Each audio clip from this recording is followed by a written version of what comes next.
Ya, bagi jawapan soalan 1, jawapan yang saya tulis ialah kita semula adalah proses mengumpulkan bahan dan mengubahnya menjadi produk baru. Sekiranya bahan tersebut tidak dikira semula, bahan itu akan menjadi sampah. Kita semula terdiri daripada 3R, iaitu reduce, iaitu kurangkan, reuse, guna semula, dan recycle, iaitu kita semula. Reduce ialah perlakuan mengurangkan jumlah produk yang dihasilkan menggunakan sumber semula jadi agar dapat mengurangkan kuantiti sisa yang dijana di punca. Manakala reuse pula ialah penggunaan barangan secara berulang kali agar penjanaan sisa dan pembuangan sampah dapat dikurangkan. Jadi sebagai contoh ialah membawa beg yang boleh digunakan semula semasa membeli barang.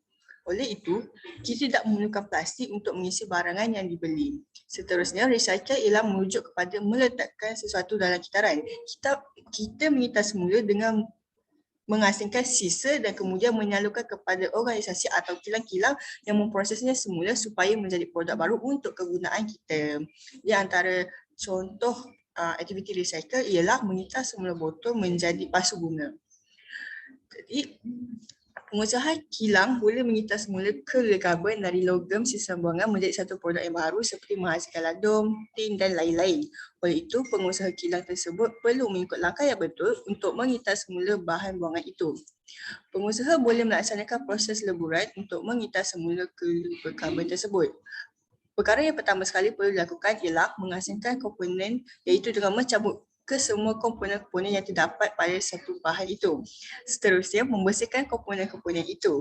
Jadi apabila selesai setiap bahan selesai pembersihan tersebut, bahan itu akan dikategorikan mengikut jenis-jenis bahan tertentu.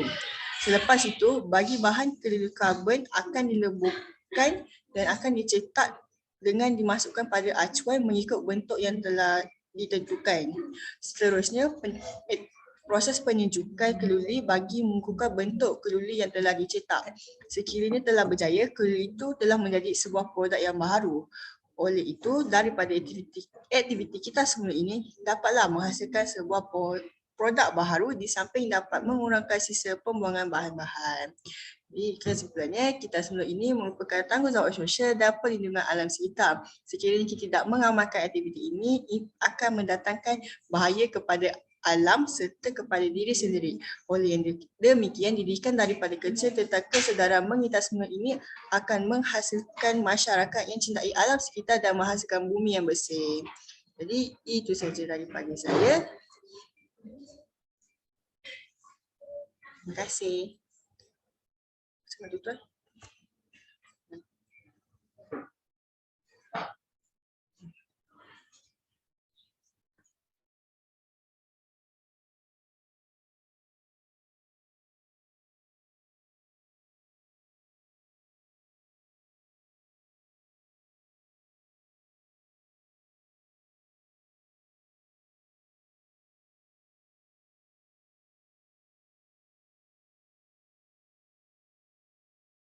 Nampak tak slide? Okey, jadi kita teruskan untuk soalan yang pertama. Okey, jadi soalan dia, gambarkan bagaimana konsep kita semula dalam kaedah penghasilan keluli berkarbon dari logam sisa buangan. Okey, untuk soalan ni saya terangkan dulu apa itu maksud kita semula, kemudian saya akan terangkan proses penghasilan keluli berkarbon ni. Okay, jadi kita semula merupakan sebuah proses mengolah semula bahan buangan bagi menghasilkan barang yang baru. Jadi proses kita semula ini mampu mengurangkan bahan buangan, tenaga dan juga mengurangkan pencemaran udara daripada pembakaran dan pencemaran air daripada kawasan tapak pelupusan. Jadi dalam pada itu, proses ini mampu mengurangkan pengeluaran gas rumah hijau berbanding kita menghasilkan barangan yang baru daripada bahan mentah. Justru proses kita semula ini adalah komponen utama bagi menguruskan bahan buangan moden. Jadi berikut merupakan proses kita semula yang dijalankan untuk menghasilkan keluli berkarbon daripada logam sisa buangan. Yang pertama, proses pengumpulan logam terpakai akan dilakukan sama ada dikumpulkan daripada kawasan perumahan ataupun kawasan perindustrian. Jadi kita perlulah tetapkan tong sampah ataupun kemudahan khusus untuk mengumpul skrap logam dan pastikan tong sampah yang digunakan itu boleh meletakkan logam dengan selamat. Jadi jika kita mempunyai perniagaan yang terdapat banyak bersih buruk, jadi terdapat beberapa kemudahan kita semula yang boleh membantu kita untuk menguruskan bahan kita semula tersebut. Okay, langkah kedua, setelah proses pengumpulan selesai dijalankan, proses pengasingan akan dimulakan. Jadi pertama, logam akan diasingkan daripada bahan yang lain. Contohnya, plastik akan dipisahkan daripada wayar dan kepingan logam dikeluarkan daripada barang tersebut. Seterusnya, dengan menggunakan magnet, logam ferrous dan logam bukan ferrous akan diasingkan. Langkah ketiga, kemudian logam akan dikategorikan mengikut jenis logam. Ini dapat dilakukan berdasarkan warna dan juga berat logam tersebut. Contohnya, kuprum dia berwarna kuning, kekuningan. Kalau aluminium pula berwarna merah, berwarna merah. Jadi dari situ kita boleh asingkan logam mengikut warna dia. Proses keempat, proses pembersihan akan dijalankan untuk memisahkan logam. Jadi proses ini dapat menentukan antara logam tulen ataupun logam bukan tulen. Jadi proses operasi automatik ini termasuklah magnet dan penderia, contohnya pengimbas inframerah dan juga X-ray. Proses kelima, logam akan dipadatkan dan diletakkan untuk mengambil sedikit ruang. Kemudian logam ni akan dipotong kepada kepingan kecil dengan menggunakan jentera hidraulik. Jadi jentera ini mampu menghasilkan tekanan yang cukup untuk memotong logam yang besar kepada potongan kecil kerana ia menghasilkan kerana ia menggunakan berdali yang mengalir melalui motor dan ke seluruh mesin yang menekannya. Jadi seterusnya logam akan dicincang ataupun dipotong menjadi kepingan yang lebih kecil. Untuk proses keenam, proses melebur akan dijalankan dan logam akan mencair. Jadi relau ditetapkan untuk setiap logam tertentu kerana setiap logam ini memerlukan tahap haba yang berbeza. Hal ini kerana logam yang berbeza dibuat daripada sifat yang berbeza. Jadi saiz logam dan relau akan mempengaruhi tempoh masa yang diperlukan untuk logam tersebut mencair. Dan maksudnya proses ni akan berlaku dari minit ke jam sebab kita bergantung kepada logam tersebut. Jadi walaupun proses ini melibatkan penggunaan tenaga, ia jauh lebih sedikit daripada yang diperlukan untuk kita melombong logam yang baharu. Jadi dapatlah kat sini dia menjimatkan masa dan tenaga. Proses yang ketujuh, logam akan dibersihkan daripada sebarang bahan cemar. Dan ia merupakan salah satu kaedah pengiriman iaitu kita akan guna kaedah elektrolisis. Dalam proses ini, arus elektrik dialirkan melalui logam dan logam tulen akan diendapkan di katod manakala yang tidak tulen akan dibubarkan. Jadi logam tak tulen ialah anod dan logam tulen adalah katod. Jadi garam yang larut daripada logam itu adalah elektrolit. Jadi kekotoran yang terkumpul di bawah anod juga dikenali sebagai lumpur anod. Sebaliknya, logam lain yang perlu disalurkan ke bawah magnet yang kuat yang boleh memisahkan logam. Untuk proses ke-8, setelah kita jalankan proses di atas, bahan kimia akan ditambah ke dalam logam yang cair untuk mencipta sifat logam yang kita inginkan lah. Maksudnya kalau kita nak logam tu lebih keras, kita tambah bahan kimia yang diperlukan. Ini merupakan salah satu antara proses terakhir yang dilalui oleh logam sebelum dia hantar ke pusat untuk memproses logam baru. Jadi pertama, bahan kimia akan ditambah kepada logam cair. Jadi logam cair kemudian ni akan dimasukkan melalui tali pinggang penghantar yang membawanya ke ruang penyejuk untuk menguatkan lagi struktur logam tersebut. Jadi setengah logam akan dileburkan menjadi kepingan, manakala logam yang lain pula akan dibentuk seperti blok padat dalam proses yang dipanggil proses baling. Jadi ini dilakukan untuk memudahkan pengeluar produk baru untuk memproses bahan, maksudnya memproses logam tersebut. Jadi langkah yang terakhir, logam yang telah ditulenkan dan dipadatkan akan dihantar kepada kemudahan pembuatan. Maksudnya bila kita dah padatkan atau boleh tukar pada kepingan tadi kan. Jadi benda ni, logam ni akan dihantar kepada industri yang akan membuat logam yang baharu. Jadi logam pepeja akan dibungkus dan diangkut di atas truk. Jadi penilang kemudiannya akan membuat logam baru daripada logam keluli berkarbon yang kita dah proses tadi daripada logam kita semula, dan proses tersebut dan produk yang kita hasilkan tu akan dijual kepada pengguna dan kemudian prosesnya akan berulang semula. Jadi itu sahaja dari saya. Terima kasih.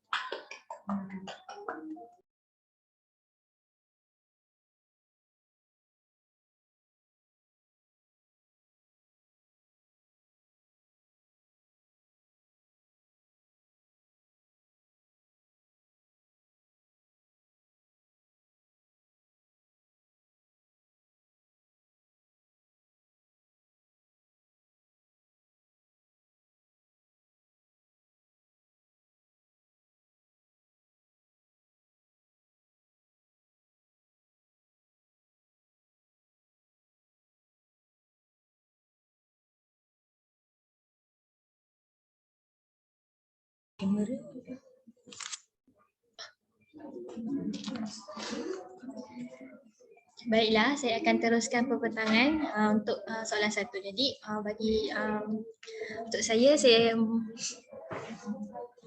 soalan satu, jawapan saya ialah kita semula ialah satu proses mengolah semula bahan buangan dengan mengasingkan, mengumpul, memproses, memasarkan dan menggunakan semula untuk menghasilkan barangan yang baharu. Jadi bahan yang boleh diketas semula kebanyakan ialah kaca, kertas, logam dan plastik akan dikumpulkan, diasingkan dan dihantar ke pusat pemprosesan untuk ditukar kepada produk baharu. Jadi dengan demikian, kita semula merupakan komponen utama bagi pengurusan bahan buangan moden demi memelihara sumber alam semula jadi untuk generasi akan datang. Jadi untuk proses kita semula, logam sisa buangan, bahan sisa buangan mempunyai bahan asas yang diperbuat daripada besi dan keluli supaya dapat menghasilkan suatu keluli berkarbon yang baharu. Oleh demikian, keratan logam yang rosak atau tidak sempurna akan dileburkan semula, disusunkan semula dan dibuat semula di kilang keluli. Jadi antara sumber keluli yang sering dikitas semula ialah badan kereta lama, mesin basuh, peti sejuk dan ting keluli. Justeru bahan-bahan logam ini boleh dikitas semula dengan merujuk kepada pengumpulan logam secara sistematik pada ayat-ayat berguna mereka dan menyusunnya mengikut jenis dan kualiti logam. Hal ini bermaksud bahan-bahan kita semula logam ni merupakan satu pengumpulan logam lah yang telah mempunyai hayatnya yang pada jangka akhir. Jadi kita akan semula untuk menghasilkan satu logam yang baharu.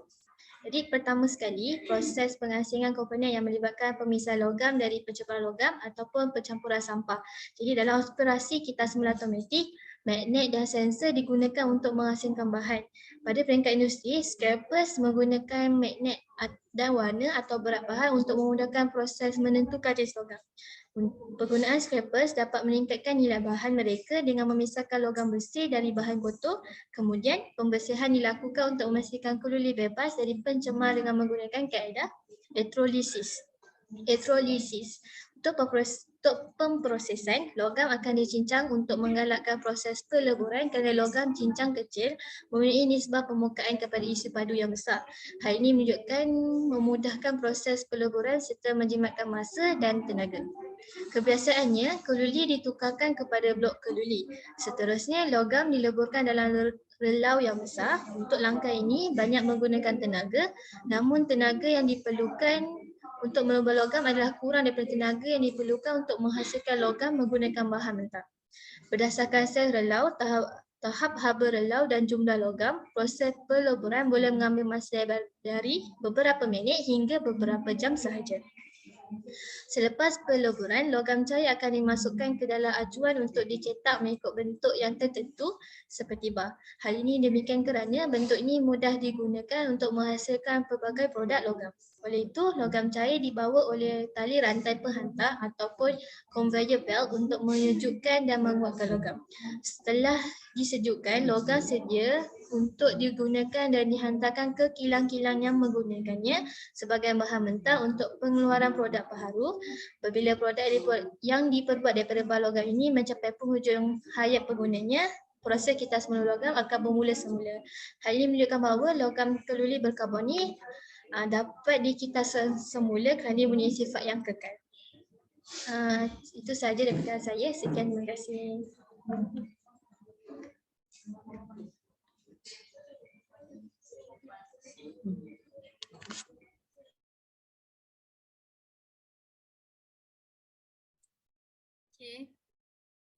Mungkin saya punya tak macam gempa Fatin, Aisyah dengan Nabila.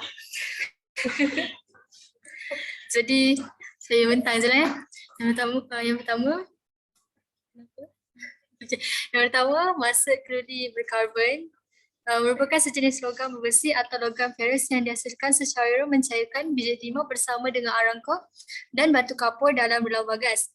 Peratus karbon ialah 0.4% sehingga 1.5% karbon. Terdapat tiga jenis kelih karbon iaitu kelih berkarbon rendah 0.05% hingga 0.3%, kelih berkarbon sederhana 0.4% hingga 0.5% dan kelih berkarbon tinggi iaitu 0.6% sehingga 1.5%. Saya bagi maksud kelih berkarbon dan maksud kitas semula. Jadi kitas semula ni adalah proses menukar bahan berwangan menjadi bahan dan objek baru. Kitas semula bahan bergantung pada kemampuannya untuk mendapatkan semula sigat yang ada pada keadaan asli atau asal. Perkara ini adalah alternatif untuk pembuangan sampah konvensional yang mendapat menjimatkan bahan serta membantu menurunkan pelepasan gas rumah hijau. Selain itu, kitas semula ini juga dapat mencegah pembaziran bahan yang berpotensi berguna dan mengurangkan penggunaan bahan mentah segar sehingga mengurangkan penggunaan tenaga, pencemaran udara dari pembakaran dan pencemaran air dari tempat pembuangan sampah. Jadi kaedah kitas semula kelih berkarbon saya pendek je sebab dalam poin. Yang pertama, kena lepasti jenis logam sisa buangan sebelum dikitas semula. Yang kedua, asingkan logam sisa buangan mengikut jenis sama ada boleh dikitas semula maupun tidak. Yang ketiga, setelah diasingkan, bersihkan logam daripada segala kotoran yang tidak diperlukan sebelum dikitas semula. Yang keempat, kategorikan logam sisa buangan tersebut mengikut jenis logam berkarbon sama ada berkarbon rendah, sederhana maupun tinggi. Yang kelima, melaksanakan proses peleburan logam. Yang keenam, masukkan logam ke dalam acuan iaitu mol cetakan yang dikehendaki. Yang ketujuh, setelah siap, keluarkan logam yang telah siap keluar daripada acuan. Yang ke-8, setelah itu logam dikitas semula maka hasillah kelih berkarbon dan laksanakan proses penunjukan keluli. Yang ke-9, apabila keluli sejuk, uji ketahanan keluli.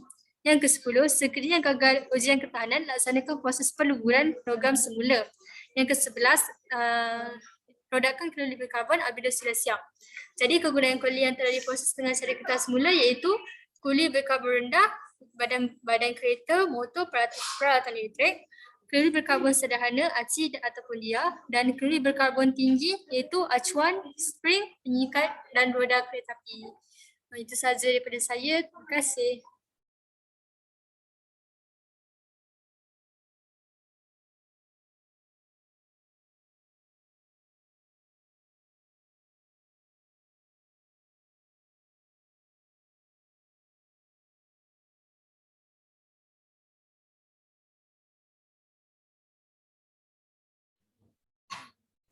Bismillahirrahmanirrahim. Saya teruskan dengan jawapan saya.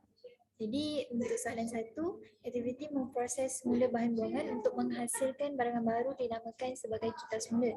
Kitas semula merupakan salah satu alternatif dalam menjimatkan bahan, mengurangkan pembaziran penggunaan bahan, mengurangkan pencemaran serta dapat membantu dalam mengurangkan pelepasan gas rumah hijau. Antara bahan yang boleh dikitas semula adalah seperti kertas, kaca, plastik, tekstil dan lain-lain. Logam juga merupakan salah satu bahan yang boleh dikitas semula mengikut kaedah yang bersesuaian. Logam ini boleh dikitas semula dengan kaedah dalaman dan juga luaran untuk menghasilkan keluli berkarbon. Pada awalnya, keratan logam atau produk yang tidak sempurna dikitas semula dengan melalui 3 langkah utama iaitu membuat peleburan semula, penyusunan semula dan pembuatan semula di dalam kilang keluli. Pada awalnya, bahan-bahan berasaskan keluli ini akan dikumpul dan dibawa ke pusat kitas semula untuk disusun.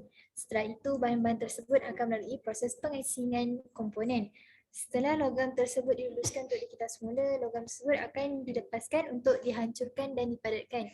Selepas proses tersebut selesai, keluli yang telah dipadatkan akan dicairkan dan melalui proses pembersihan. Sekali bahan tersebut akan dikategorikan dan seterusnya logam akan melalui proses peleburan dan akan dicetak menggunakan acuan. Logam yang telah dicetak akan disejukkan dalam tempoh yang telah ditetapkan dan akan melalui ujian ketahanan. Jika lulus, logam tersebut akan dijadikan produk, namun jika sebaliknya, logam tersebut akan melalui proses peleburan semula. Antara cara penggunaan semula keluli adalah dengan membuat bar keluli, rebar, tongting, kabinet file dan bekas pengantaran. Keluli mempunyai kelebihan kerana keluli merupakan salah satu bahan yang tidak hilang sifatnya apabila dikita semula. Oleh yang demikian, keluli ini sesuai untuk dikita semula serta dapat membantu mengurangkan pembuangan sisa bahan. Misalnya, pemprosesan badan kenderaan lama merupakan salah satu sumber keluli seberapa besar. Bahagian transmisi serta komponen elektrik merupakan salah satu bahagian keluli yang boleh dibina semula dan dijual kembali. Blok mesin juga akan dikeluarkan dan dicarikan bagi melalui proses pembuatan semula. Setelah komponen tersebut dihancurkan dan diratakan, bahagian badan kenderaan itu akan dipotong kepada saiz yang lebih kecil dan seterusnya. Logam besi akan dipisahkan dari sisa pencincang oleh magnet yang kuat dan bahan yang lain akan disusun dengan menggunakan tangan ataupun jet udara. Jadi selain kenderaan, ada juga beberapa barangan elektrik yang lain yang akan melalui prosedur penggunaan asas yang sama seperti mesin basuh, peti sejuk ataupun barang besi yang mempunyai saiz yang besar. Seterusnya saya serahkan kepada saudari Camilia. Bismillahirrahmanirrahim. Seterusnya saya akan sambung perbincangan kita mengenai soalan yang pertama, iaitu berkenaan dengan konsep kita semula dalam kaedah penghasilan keluli berkarbon dari logam sisa buangan. Jadi yang pertama sekali kita kena terangkan apa itu kitar semula secara ringkaslah, iaitu proses mengolah semula bahan buangan untuk menghasilkan barangan yang baru. Lepas tu kita cakap sikit pasal kelebihan kitar semula, yang mana kitar semula ni dapat mengurangkan bahan buangan, mengurangkan penggunaan bahan mentah baru, mengurangkan penggunaan tenaga, mengurangkan pencemaran udara dan pencemaran air serta mengurangkan pengeluaran gas rumah hijau. Jadi dalam proses kitar semula ni kita memang dah sedia maklum ada tiga prinsip utama iaitu 3R, reduce, reuse dan recycle. Kita terangkan secara ringkaslah reduce to apa, reuse to apa, recycle to apa. Lepas tu kita baru masuk kepada proses kitar semula. Itu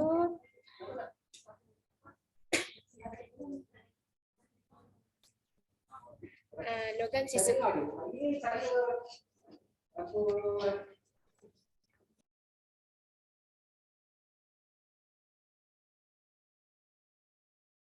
Jadi kita masuk kepada proses kitar semula untuk menghasilkan keluli berkarbon.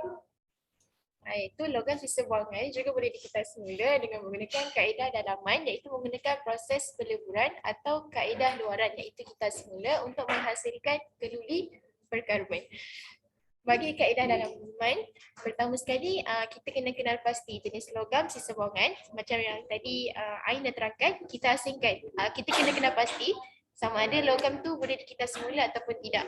Kemudian kita asingkan logam sisa buangan mengikut komponen, kita buat pembersihan dan seterusnya kita akan mengkategorikan logam mengikut jenis komponen. Seterusnya kita akan buat proses peleburan dan kita akan cetak serta cetak komponen yang telah dileburkan tu ke dalam molds, iaitu cetak telah. Kemudian kita akan sejukkan dalam satu tempoh tertentu, kemudian kita keluarkan daripada acuan tersebut. Lepas dah siap semua tu, kita akan melakukan ujian ketahanan kepada keluli yang sudah siap. Jadi sekiranya keluli tu gagal, logam akan dileburkan semula dan kita akan ulanglah step yang pertama tadi. Tapi kalau keluli tu melepasi ujian ketahanan, keluli akan dikeluarkan sebagai produk. Sekian, terima kasih.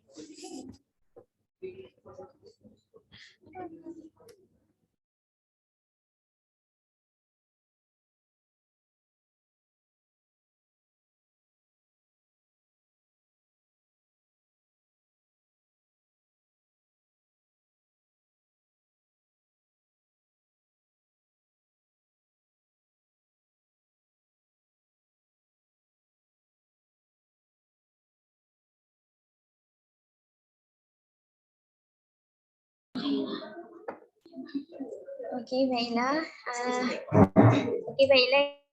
Ini jawapan saya untuk soalan 1.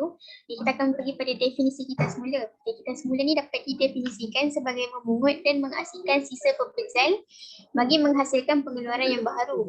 Kitar semula juga membolehkan sisa pepejal diubah menjadi sumber-sumber yang bernilai.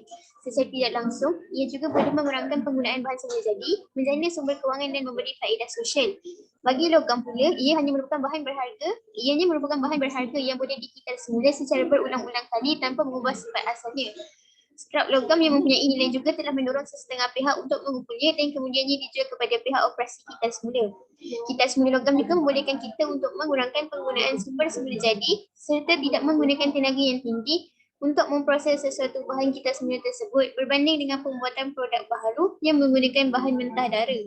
Kikar semula juga dapat mengurangkan penghasilan karbon dioksida dan gas-gas berbahaya yang lain. Oleh yang demikian, berikut merupakan peringkat utama dalam proses kikar semula logam. Okey, yang pertama ialah pengumpulan. Proses pengumpulan untuk logam adalah berbeza dengan bahan-bahan yang lain kerana nilai skrapnya yang lebih tinggi. Oleh itu, logam lebih cenderung untuk dijual kepada operasi kikar semula daripada dihantar ke tapak pelupusan. Yang kedua ialah penyusunan. Penyusunan logam melibatkan pemisahan logam dari aliran logam bekas campuran atau campuran sisa berbilang bahan campuran. Dalam operasi kikar semula automatik, magnet dan sensor digunakan untuk membantu pemisahan bahan. Di peringkat keusahawanan, scrapers boleh menggunakan magnet serta memerhatikan warna atau berat bahan untuk membantu menentukan jenis logam. Okey, seterusnya ialah pemprosesan. Untuk membenarkan pemprosesan, logam perlu dicincang. Penghancuran logam dilakukan untuk mempromosikan proses peleburan seperti logam kristal yang dicincang mempunyai permukaan yang besar ke nisbah volume. Kesannya, logam dapat dicairkan tanpa menggunakan tenaga yang tinggi. Yang keempat ialah peleburan. Skrap logam akan dicairkan dan dileburkan di dalam relau besar. Setiap logam akan dibawa ke relau tertentu yang direka untuk meleburkan logam tersebut. Sebilangan besar tenaga digunakan dalam langkah ini. Walau bagaimanapun, tenaga yang diperlukan untuk meleburkan dan mengitar seperti logam adalah lebih kurang berbanding dengan penghasilan logam menggunakan bahan mentah dara. Okey, seterusnya ialah pembersihan. Pembersihan dilakukan untuk memastikan produk akhir yang dihasilkan adalah berkualiti tinggi dan bebas daripada pencemaran. Salah satu kaedah yang sering digunakan dalam proses pembersihan adalah elektrolisis. Seterusnya ialah kaedah penguatan. Setelah pemurnian logam, logam yang cair akan dibawa menggunakan tali pinggang penghantar untuk menyejukkan dan menguatkan logam. Pada peringkat ini, logam bekas terbentuk dalam bentuk tertentu seperti bar yang mudah digunakan untuk menghasilkan pelbagai produk logam yang lain. Dan yang terakhir ialah setelah logam disejukkan dan dipadatkan, logam siap untuk digunakan. Logam kemudiannya akan diangkut ke kilang-kilang lain di mana logam akan digunakan sebagai bahan mentah untuk menghasilkan pengeluaran produk yang baharu. Proses kikar semula ini akan berulang apabila logam tidak lagi boleh digunakan. Okey, itu sahaja. Terima kasih.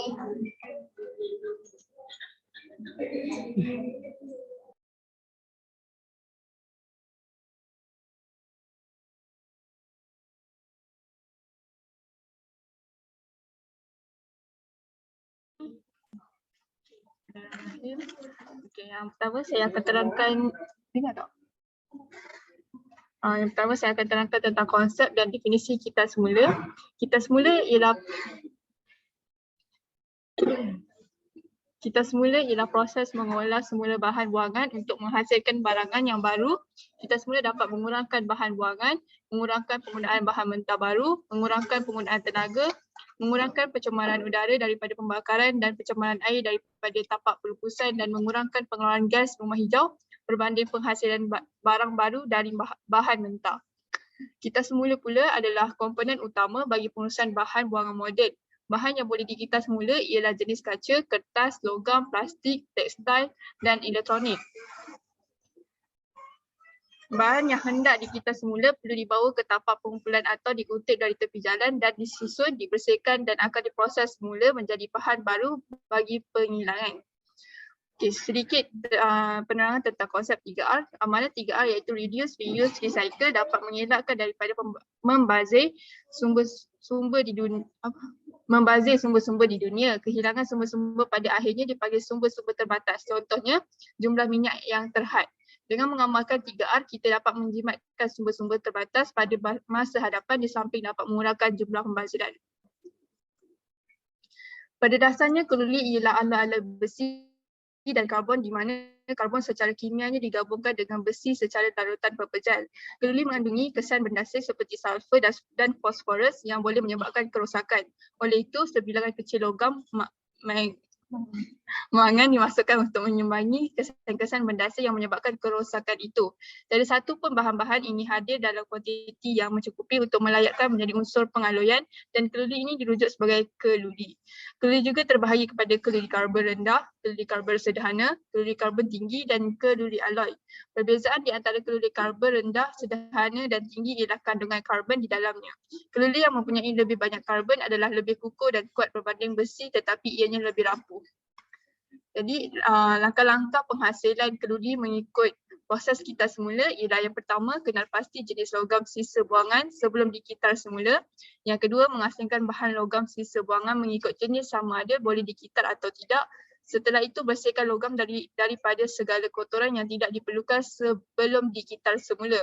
Dan seterusnya, kategori logam sisa buangan mengikut jenis-jenis logam berkarbon sama ada berkarbon rendah, sederhana atau tinggi. Laksanakan proses peleburan logam. Masukkan logam ke dalam acuan mol cetakan yang dikehendaki. Seterusnya, setelah siap, keluarkan logam yang telah siap keluar daripada acuan mol. Selepas itu logam dikitar semula maka terhasil keluli berkarbon dan laksanakan proses penyejukan keluli. Dan apabila keluli sudah sejuk, uji ketahanan keluli dan seterusnya setelah siap maka keluarkan produk keluli berkarbon. Kegunaan keluli yang diproses dengan cara kitar semula adalah keluli berkarbon rendah adalah badan kereta, peralatan elektrik, rivet, badan kereta dan motor. Keluli berkarbon sederhana pula ialah sangat kuat dan memegang memori bentuk dengan baik dan menjadikannya sesuai untuk arci engkol, arci jentera berat. Dan yang terakhir adalah keluli karbon tinggi, bahan yang sangat kuat dan kegunaannya adalah seperti pisau ataupun mata alat pelari. Sekian, terima kasih.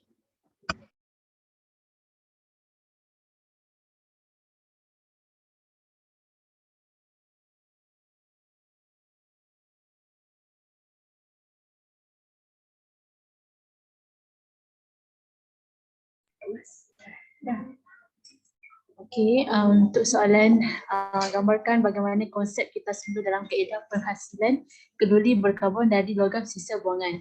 Okey, jawapan adalah kitar semula ialah proses mengolah semula bahan buangan untuk menghasilkan barangan yang baru. Kebaikan kitar semula adalah dapat mengurangkan bahan buangan, mengurangkan penggunaan bahan mentah baru, mengurangkan penggunaan tenaga, mengurangkan pencemaran udara daripada pembakaran dan pencemaran air, daripada tapak pelupusan dan mengurangkan pengeluaran gas rumah hijau berbanding penghasilan barang baru dari bahan mentah. Antara bahan yang boleh dikitar semula termasuklah kaca, kertas, logam, plastik, tekstil dan elektronik. Kita semula merangkumi 3R iaitu reduce, reuse dan recycle. Dalam hal ini, kita semula logam merujuk kepada pengumpulan logam secara sistematik pada akhir ayat berguna mereka dan menyusunnya mengikut jenis dan kualiti logam. Langkah ini diikuti dengan pemprosesan, pembersihan dan akhirnya membuat produk baru menggunakan logam kitar semula. Okey, logam boleh dikitar semula berulang kali tanpa mengubah sifatnya. Oleh itu, pengusaha kilang boleh menghasilkan keluli menggunakan peralatan logam. Okey, bagi dalam peringkat pertama dalam proses kitar semula logam adalah mengumpulkan dahulu logam. Yang kedua adalah mengklasifikasikan iaitu mengasingkan atau pemisah logam dari pencampuran logam atau pencampuran sampah. Yang ketiga, pemprosesan iaitu logam dihancurkan atau dicincang menjadi kepingan kecil supaya dapat memudahkan proses peleburan. Seterusnya adalah peleburan iaitu logam dicairkan dalam acuan ataupun relau besar. Setiap logam dibawa ke relau tertentu yang dibina untuk mencairkan logam tersebut. Yang seterusnya adalah proses cetakan akan berlaku. Seterusnya adalah penunjukan dalam tempoh tertentu dan selepas itu keluarkan logam tersebut daripada acuan. Peringkat yang seterusnya adalah pembersihan iaitu memastikan produk akhir berkualiti tinggi dan bebas daripada pencemaran. Salah satu kaedah yang paling biasa digunakan untuk penyucian adalah elektrolisis. Okey, seterusnya peringkat seterusnya adalah uji kekuatan. Pada peringkat ini logam terbentuk dalam bentuk tertentu seperti bar. Bentuk ini mudah digunakan untuk menghasilkan berbagai macam produk logam. Sekiranya gagal perlu masuk ke dalam peleburan semula. Akhir sekali pengeluaran produk. Setelah logam itu disejukkan dan dipadatkan, mereka sedia untuk digunakan. Mereka kemudiannya diangkut ke pelbagai kilang di mana mereka digunakan sebagai bahan mentah untuk pengeluaran produk baru. Cadangan pasaran keduli adalah tin, kerusi keluli, singki, grill dan sebagainya. Sekian sahaja daripada saya.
Assalamualaikum warahmatullahi wabarakatuh.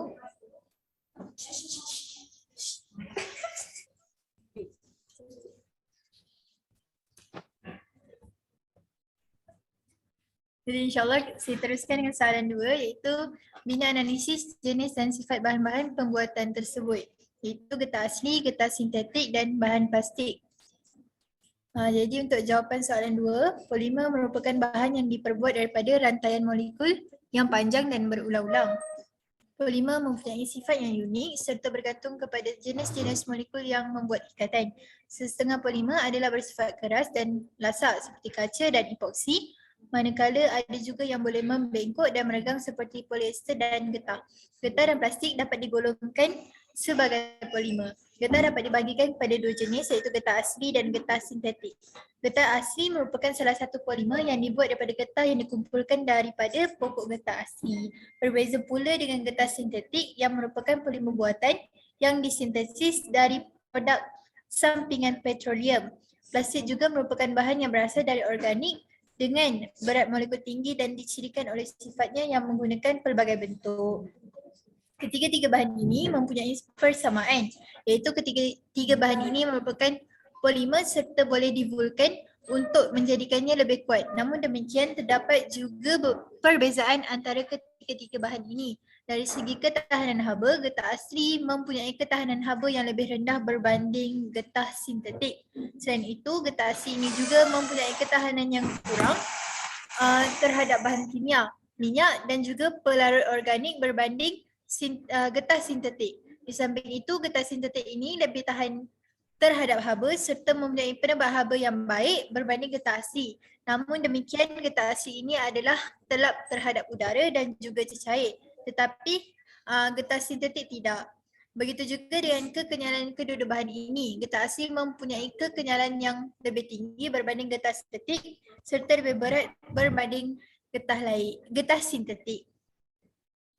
Plastik juga mempunyai sifat yang tersendiri. Antaranya mudah dibentuk dan senang dicetak. Hal ini demikian kerana apabila plastik dipanaskan, plastik akan mudah terbentuk dan bentuknya akan kekal apabila disejukkan. Di samping itu, plastik juga tidak tembus air. Oleh yang demikian, orang ramai lebih memilih untuk menggunakan plastik kerana ianya digemari ramai disebabkan sifatnya yang tidak akan menyerap air jika terkena air. Selain itu, plastik juga tidak mudah pecah serta ringan dan lentur. Hal ini kerana plastik tidak sama seperti kaca yang mudah pecah disebabkan kandungan yang digunakan adalah tidak mudah dipecahkan. Tambahan pula kandungan bahan yang digunakan menyebabkan plastik ini ringan dan mudah lentur. Sifat kelenturan yang ada pada plastik adalah tidak mudah dipatahkan serta sifat keringanannya dapat mengurangkan beban pengguna. Oleh itu tidak hairanlah jika plastik ini digunakan dalam pasaran.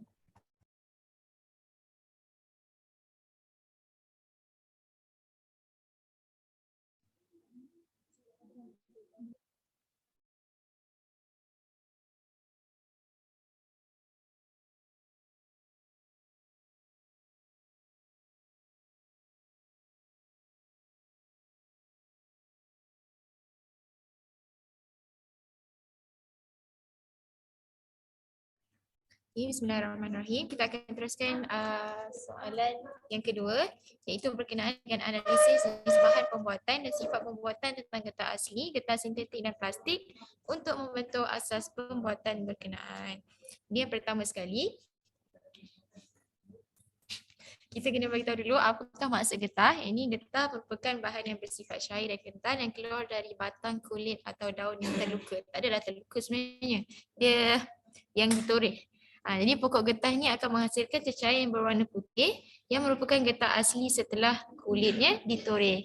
Ciri-cirinya yang lembut, dapat diregang dan mampu kembali kepada keadaan asal apabila dilepaskan, serta ia merupakan penebat elektrik yang baik, membuatkan getah asli menjadi salah satu pengeluaran utama di Malaysia. Jadi kita terangkanlah getah ni terbahagi kepada 2 jenis, iaitu getah asli dan juga getah sintetik. Getah asli ni merupakan getah yang diperoleh dari pokok getah sendiri, manakala getah sintetik pula ni dicipta oleh manusia yang dihasilkan melalui proses pempolimeran monomer hidrokarbon yang diperoleh daripada pecahan petroleum. Jadi getah ni secara umumnya bersifat tahan haba, tahan terhadap ejen pengoksidaan dan tahan terhadap tindakan pelarut seperti asid dan minyak. Jadi walaupun banyak getah sintetik yang dihasilkan berasaskan pada struktur getah asli, namun demikian struktur kedua-duanya adalah tidak sama. Oleh itu sifat getah sintetik dan getah asli adalah berlainan. Jadi kita lihat kepada perbezaan antara getah asli dan juga getah sintetik. Yang pertama, yang mana getah asli merupakan getah semula jadi yang berlaku di sel tumbuhan, manakala getah sintetik adalah disintesis daripada pokok sampingan minyak mentah hasil daripada teknik emulsi. Seterusnya, walaupun kedua-dua getah ini berasal daripada polimer, namun getah asli adalah bersifat semula jadi, manakala getah sintetik adalah berasaskan sintetik. Jadi sekiranya satu tempat itu mempunyai suhu yang tinggi, getah asli ini akan terurai menjadi cair, manakala getah sintetik ini akan kekal tahan kerana ketahanannya terhadap suhu yang tinggi. Seterusnya, ketelapan kepada air dan gas bagi getah sintetik adalah lebih baik berbanding getah asli. Hal ini dapat dibuktikan sekiranya getah ini terkena pada alkali dan asid, getah sintetik adalah lebih kuat berbanding getah asli. Di samping itu, kebolehan getah asli dalam menerima tekanan, getaran dan bunyi adalah lebih tinggi berbanding getah sintetik. Kita beralih kepada, tadi kita dah bercakap pasal getah, sekarang plastik pula. Plastik ni adalah berasaskan daripada produk polimer sintetik atau semi sintetik. Antara sifat dan kelebihan plastik ialah ianya kuat dan ringan, tahan lama, kosnya yang murah dan rendah, mudah dibentuk, bersifat lusina, kalis air dan juga penebat elektrik yang baik.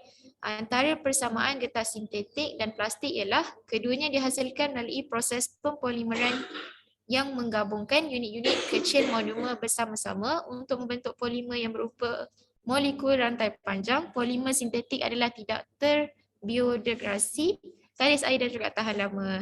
Di antara perbezaan getah dan plastik ini pula adalah getah adalah produk polimerisasi isoframe, manakala plastik adalah diperbuat daripada sebatan polimer organik sintetik dan separa sintetik.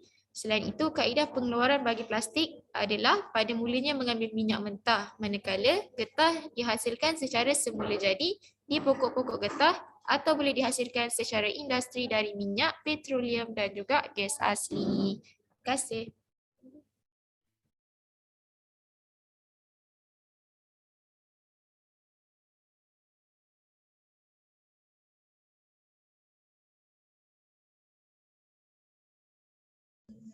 Baiklah, seterusnya kita akan melihat jawapan soalan 2 pula. Jawapan yang saya tulis untuk soalan 2 ini ialah getah merupakan sejenis polimer hidrokarbon kenyal yang terhasil dari koloid dalam jenis pokok seperti pokok getah. Getah terdiri daripada getah asli dan getah sintetik. Getah asli ini dibuat daripada bahan semula jadi yang boleh didapati pada pokok getah dan perlu melalui proses pemvulkanan untuk menggunakannya, serta getah ini terdiri daripada polimer asporena dan air serta beberapa sebatian lain. Komponen utama dalam getah asli adalah polisofreni, manakala getah sintetik ialah getah buatan manusia yang dihasilkan melalui proses pempolimeran monomer hidrokarbon yang diperoleh daripada pecahan petroleum. Oleh yang demikian, struktur dan sifat getah asli dan getah sintetik adalah berbeza. Seterusnya, plastik bahan polimer yang mempunyai keupayaan untuk dibentuk oleh penggunaan haba dan tekanan. Struktur penghasilan plastik dibuat daripada polimer rantai panjang atom mengikat antara satu sama lain. Rantai ini membentuk banyak unit molekul berulang atau monomer. Plastik ini terdiri daripada polimer karbon sahaja atau digabungkan dengan oksigen, nitrogen, klorin atau belerang di tulang belakang. Ketika tiga bahan ini mempunyai sifat yang berbeza namun begitu terdapat juga persamaan antara bahan tersebut. Persamaan bagi bahan-bahan tersebut ialah bahan-bahan ini merupakan polimer, namun begitu serta ini mempunyai polimer yang berbeza. Perbezaan bagi polimer untuk ketiga-tiga bahan ini ialah getah asli dibuat daripada polimer semula jadi iaitu dihasilkan daripada pokok getah, manakala getah sintetik pula merupakan polimer sintetik yang dihasilkan daripada produk sampingan petroleum. Yang bagi plastik pula terdiri daripada polimer sintetik atau polimer sintetik. Plastik polimer bukan sintetik dan polimer sintetik. Plastik terbentuk daripada kondensasi organik atau penambahan polimer yang boleh juga terdiri daripada bahan lain untuk meningkatkan ketahanan. Perbezaan daripada kekenalan ialah getah semula jadi lebih kenyal dibandingkan dengan getah sintetik. Selain itu, ketahanan haba bagi getah asli ini lemah jika dibandingkan dengan getah sintetik kerana getah sintetik telah dicampurkan dengan bahan sampingan seperti petroleum yang mengikat ikatan dalam rantai polimer tersebut. Sama juga ketahanan terhadap bahan kimia, minyak dan pelarut organik, getah sintetik lebih tahan berbanding dengan getah asli. Bagi berat getah-getah ini, getah asli lebih berat berbanding dengan getah sintetik. Seterusnya, bagi plastik pula adalah plastik tidak tembus air. Hal ini maksud plastik tidak akan menyerap air apabila terkena air. Tidak tembus air atau kedap air merupakan salah satu sifat plastik yang digemari oleh para pengguna untuk digunakan. Seterusnya, sifat plastik juga tidak mudah pecah. Plastik tidak sama seperti kaca. Kandungan plastik membuatkan bahan itu tidak mudah dipecahkan. Plastik juga bersifat ringan dan mudah lentur. Kandungan pelbagai bahan dalam plastik menyebabkan ia terkenal dengan keringanan dan kelenturannya. Itu sahaja daripada saya. Sekian, terima kasih.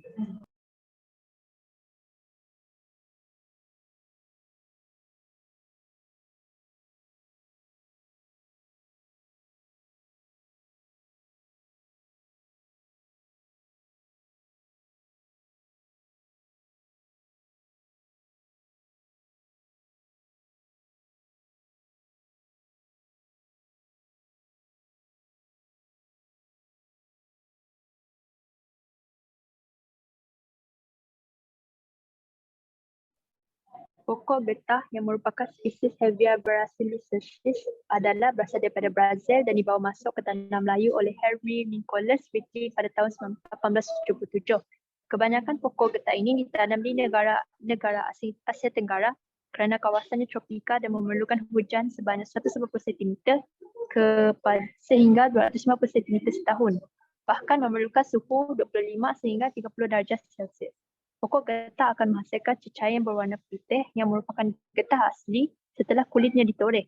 Pada peringkat awal, getah ini terdiri daripada polimer semula jadi, iaitu polisoprena. Membran protein zarah getah adalah bercas negatif. Zarah-zarah getah menolak antara satu sama lain dan tidak tergumpal kerana ia kekal dalam keadaan cecair, bahan mentah ini akan diproses kepada beberapa jenis getah yang lebih tahan lama seperti tayar, tiup, sarung tangan, getah serta benang getah.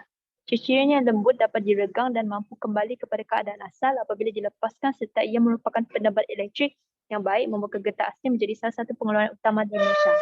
Getah sintetik pula dicipta oleh manusia yang dihasilkan melalui proses polimeran monomer hidrokarbon yang diperoleh daripada pecahan petroleum. Getah ini bersifat tahan haba, terhadap ejen pengoksidaan dan terhadap tindakan pelarut seperti asid dan minyak. Di samping itu, plastik adalah berasaskan daripada produk polimer sintetik atau semi-sintetik. Plastik boleh dikategori kepada 6 kategori mengikut kepada penggunaan yang akan diberikan iaitu polietilena terephthalate, polietilena berkutubatan tinggi, polyvinyl chloride dan banyak lagi. Setiap kategori ini membawa beberapa ciri yang berbeza.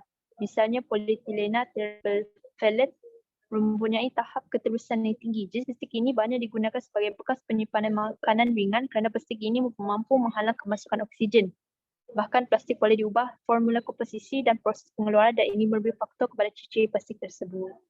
Kelebihannya adalah kuat dan ringan, tahan lama, kos murah kerana dihasilkan dalam kuantiti yang baik menyebabkan kos keseluruhan bahan menjadi rendah, mudah dibentuk, diproses menjadi pelbagai bentuk dengan cara mudah, bersifat lucina, boleh campur dengan pewarna, kalis air, penebat elektrik yang baik, serbaguna. Persamaan getah asli dan getah sintetik. Persamaan getah asli dan getah sintetik adalah keduanya sejenis polimer dan mempunyai kesebatian karbon. Perbezaan getah asli dan getah sintetik pula, getah asli merupakan getah semajadi yang berlapis tumbuhan, manakala getah sintetik adalah disintesis daripada pokok sampingan minyak mentah hasil daripada teknik emulsi. Monomer bagi getah asli adalah monomer termasuk CIS14 isoprena, manakala getah sintetik adalah monomer yang berbeza bagi setiap jenis getah sintetik. Walaupun kedua-duanya berasal daripada polimer, namun getah asli adalah bersifat semula jadi, manakala getah sintetik adalah berasaskan sintetik. Sekiranya suatu tempat itu mempunyai suhu yang tinggi, getah asli akan terurai menjadi cecair manakala getah sintetik akan kekal tahan lama kerana ketahanannya terhadap suhu yang tinggi. Seterusnya, ketelapan kepada air dan gas bagi getah sintetik adalah lebih baik berbanding getah asli. Sekiranya terkena pada alkali dan asid, getah sintetik adalah lebih kuat berbanding getah asli. Di samping itu, kebolehan getah asli dalam menerima tekanan, getaran dan bunyi adalah lebih tinggi berbanding getah sintetik. Kesan haba dalaman bagi getah asli pula rendah berbanding getah sintetik. Akhirnya, getah sintetik boleh dibalkan dan getah asli ada sebaliknya. Persamaan bagi getah sintetik dan plastik dihasilkan melalui proses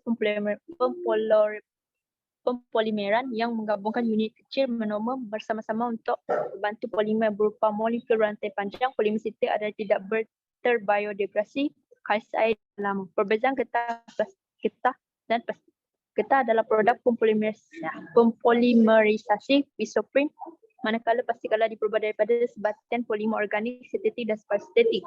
Plastik mempunyai plastik, manakala getah mempunyai keanjalan. Kaedah pengolahan bagi plastik adalah pada mulanya mengambil minyak rentah, manakala getah adalah dihasilkan secara jadi pokok-pokok getah atau boleh dihasilkan secara industri dari minyak petroleum dan gas asli.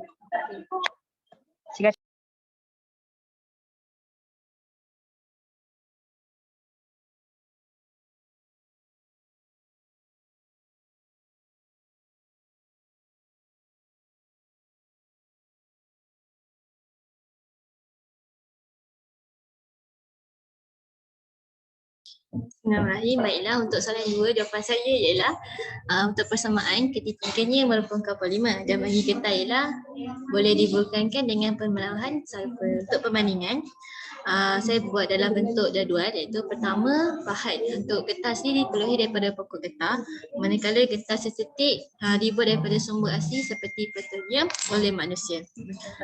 Yang kedua, ketahanan haba bagi getah asli ialah lemah dan getah sintetik kuat. Kekenyalan pula ialah getah asli lebih kenyal dan getah sintetik kurang kenyal. Penambahan haba elektrik bagi getah asli ialah lebih baik. Getah sintetik lebih baik daripada getah asli. Ketahanan terhadap bahan kimia, minyak dan pelarut organik pula, getah sintetik lebih tahan berbanding getah asli. Manakala berat ialah getah asli lebih berat dan getah sintetik ialah ringan. Perbezaan bagi getah dan plastik ialah getah diberi bahan kenyal yang sama ada diperoleh daripada pokok getah atau disintesis menggunakan minyak petroleum. Manakala plastik ialah merupakan bahan polimer yang mempunyai keupayaan untuk dibentuk dengan penggunaan haba dan tekanan. Yang kedua, mempunyai keanjalan dan plastik ialah mempunyai keplastikan. Yang ketiga, diperoleh daripada kedua-dua kaedah perindustrian dan sumber semula jadi. Plastik pula diperoleh daripada kaedah perindustrian. Yang terakhir sekali dihasilkan secara semula jadi dalam pokok getah sebagai lateks. Dihasilkan secara industri daripada minyak petroleum dan gas asli, manakala plastik dihasilkan dengan mengambilkan minyak mentah sebagai bahan permulaan. Saya teruskan lagi dengan jawapan yang seterusnya bagi soalan 2. Getah asli ialah polimer semula jadi yang diperoleh daripada pokok getah dan susu getah asli dipanggil lateks. Getah sintetik pula merupakan polimer buatan manusia yang mempunyai sifat-sifat khusus yang menjadikannya berguna dalam kehidupan harian. Dan antara contoh getah sintetik ialah neoprene, thiokol dan getah silikon. Seterusnya, plastik pula merupakan sejenis bahan polimer yang mempunyai keupayaan untuk dibentuk oleh penggunaan haba dan tekanan.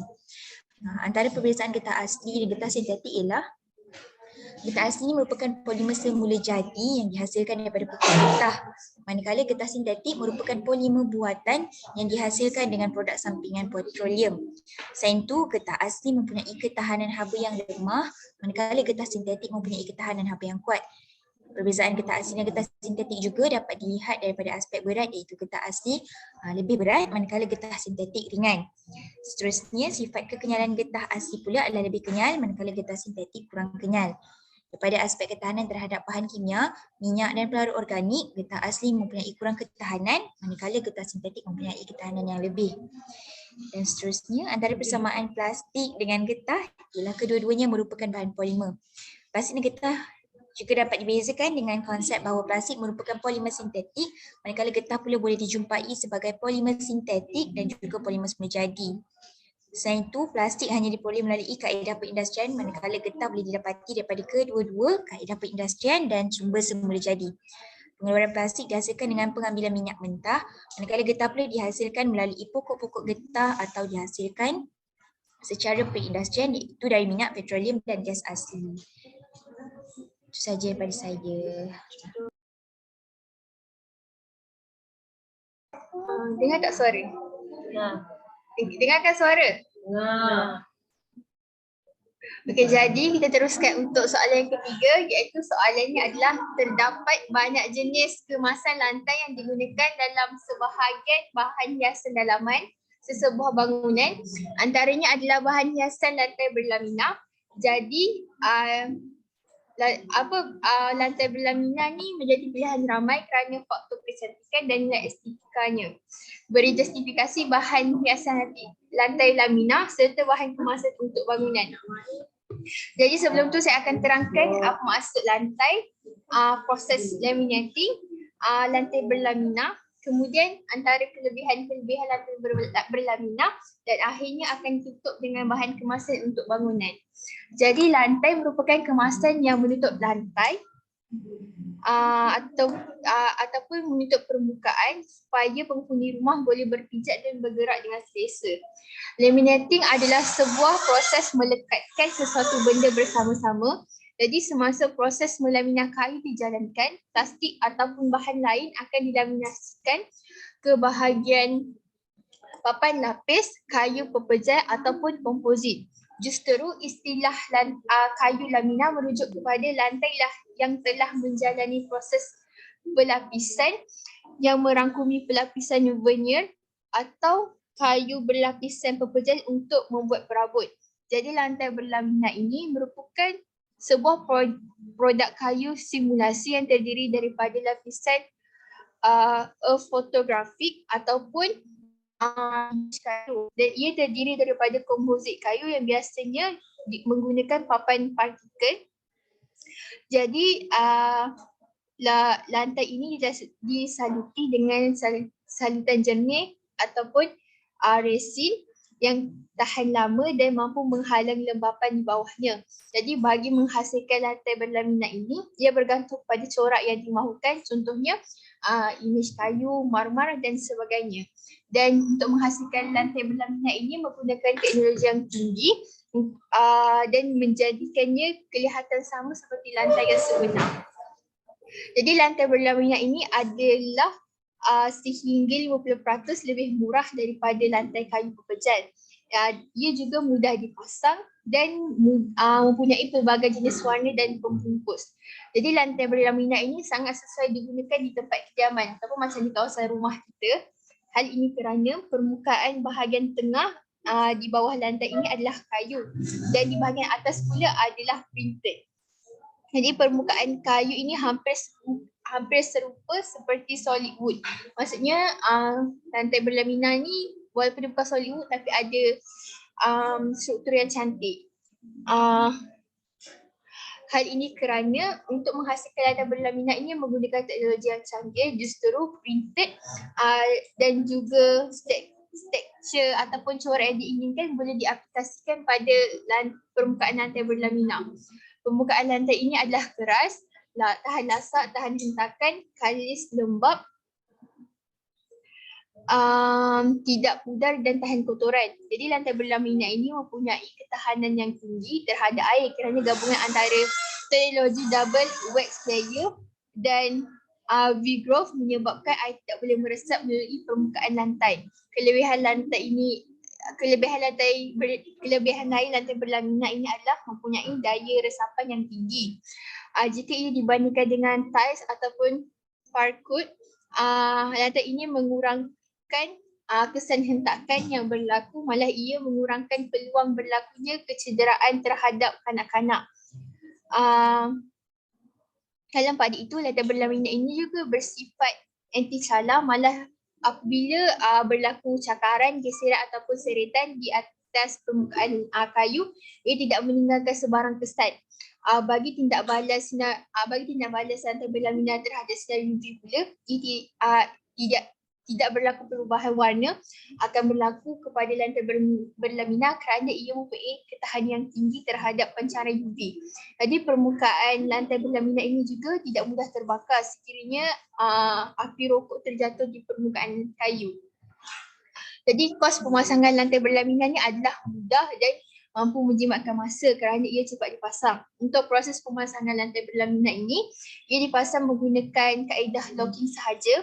Jadi sebelum memasang lantai berlamina, kita mestilah memastikan permukaan simen di bawah adalah rata dan licin sebelum kita memasang lantai berlamina di atasnya. Jadi bagi memastikan penjagaan lantai berlamina dalam keadaan yang baik, lantai ini senang dicuci. Contohnya, kita boleh sapu ataupun mop lantai ini tanpa menggunakan sentalan yang kuat bagi membersihkan permukaan kayu. Jadi secara kesimpulannya, penggunaan lantai berlamina ini sangat sesuai untuk digunakan di tempat kediaman kerana ia selamat digunakan dan juga ia mempunyai corak dan bentuk yang cantik. Jadi antara contoh bahan kemasan untuk bangunan adalah varnish, shellac dan juga cat minyak. Varnish berfungsi sebagai satu lapisan perlindungan yang keras dan luksina untuk melindungi permukaan kayu. Penggunaan varnish ini menjadikan permukaan kayu menjadi lebih berkilat dan juga bersifat lebih berat. Antara kelebihan penggunaan varnish ini adalah tidak memerlukan kemahiran yang tinggi untuk menggunakannya kerana ia mudah digunakan ataupun mudah dipasang. Mempunyai ketahanan lama dan mempunyai lapisan perlindungan yang kuat dan boleh menjadikan permukaan kayu yang disapu dengan varnish ini menjadi kalis air dan juga kalis anai. Selain itu, bahan kemasan yang kedua adalah cat minyak, iaitu cat minyak ini merupakan bahan kemasan yang paling senang didapati dan mudah digunakan. Cat minyak ini biasanya digunakan pada bahagian pintu ataupun besi. Antara kelebihan cat minyak adalah mempunyai banyak pilihan warna, tidak memerlukan kemahiran yang tinggi untuk menggunakannya kerana ia mudah digunakan, mempunyai ketahanan lama, mempunyai lapisan perlindungan yang kuat dan boleh menjadikan permukaan kayu yang disapu dengan cat minyak ini disapu dengan cat minyak ini kalis air dan juga kalis anai serta ia mudah didapati ataupun dicari di kedai cat ataupun hardware. Dalam pada itu, kita beralih pula kepada bahan kemasan yang ketiga iaitu shellac. Shellac ini merupakan rembesan yang mudah didapati daripada jenis kubang dan ia bersifat semula jadi, mudah digunakan dan juga ia mudah dilarutkan. Jadi untuk penggunaan shellac ini, ia biasanya dicampurkan dengan pigmen warna untuk mendapatkan warna yang menarik. Jadi antara kelebihan shellac ini adalah mempunyai rupa permukaan yang lebih cantik, mempunyai pilihan warna yang cantik, tidak memerlukan kemahiran yang tinggi untuk menggunakannya kerana ia mudah digunakan, mempunyai ketahanan lama, mempunyai lapisan perlindungan yang kuat dan boleh menjadikan permukaan kayu yang disapu dengan shellac ini kalis air dan kalis anai serta mudah didapati atau dicari di kedai cat ataupun hardware. Jadi kalau kita nak memastikan kawasan rumah atau bangunan kelihatan kemas, kita bolehlah guna bahan-bahan kemasan ini. Sekian sahaja dari saya. Terima kasih.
Untuk soalan 3, bahan kemasan berlamina merupakan bahan penutup lantai hybrid yang terdiri daripada dasar kayu papan partikel yang dilapisi oleh lapisan imej dan lapisan luksina.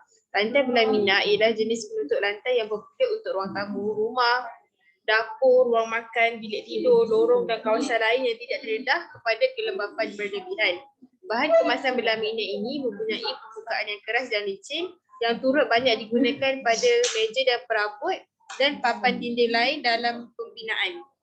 Lantai berlamina juga dipanggil sebagai lantai kayu berlamina, walaupun ia hanya melibatkan penggunaan kayu dalam dua bahagian saja, iaitu asas lantai berlamina yang terdiri daripada zarah kayu yang dipadatkan dan kedua penggunaan kayu di bahagian atas untuk mempamerkan rupa bentuk seakan kayu. Zarah kayu yang terkumpul tertakluk pada tekanan tinggi yang membentuk kepingan. Layan ini mempunyai imej fotorealistik kayu atau batu yang ditambahkan pada bahagian atas dan imej ini akan ditutupi dengan lapisan lutsina.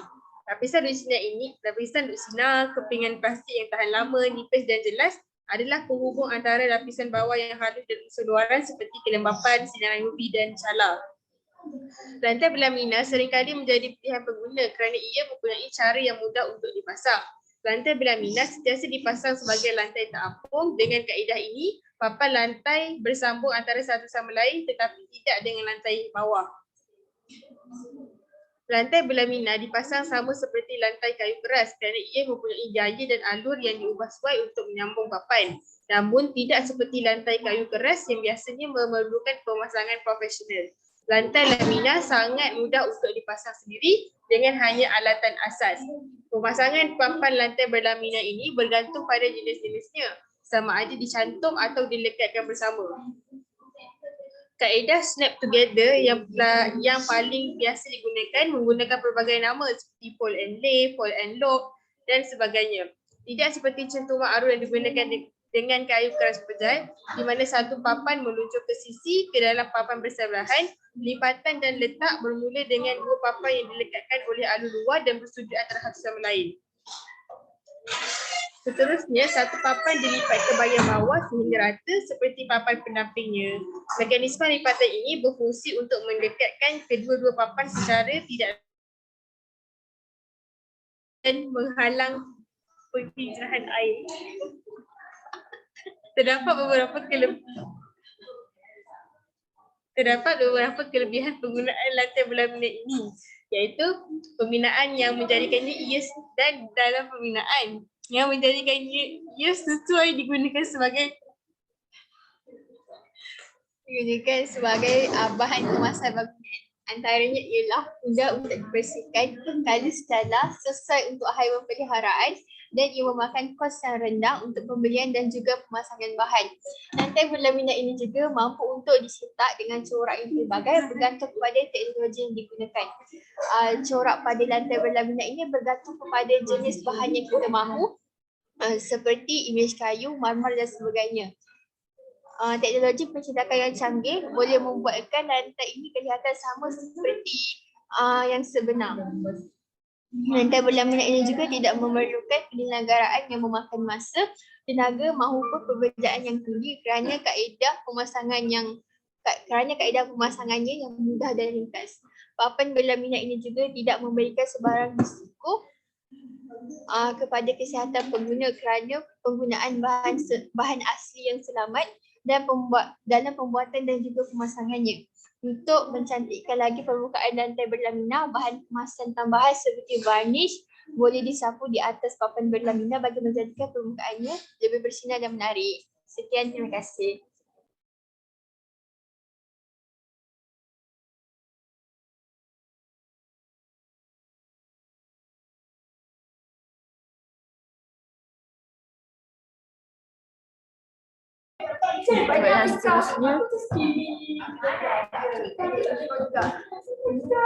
Seterusnya, bahan kemasan merupakan elemen yang penting dalam menghasilkan produk yang memiliki dan cantik.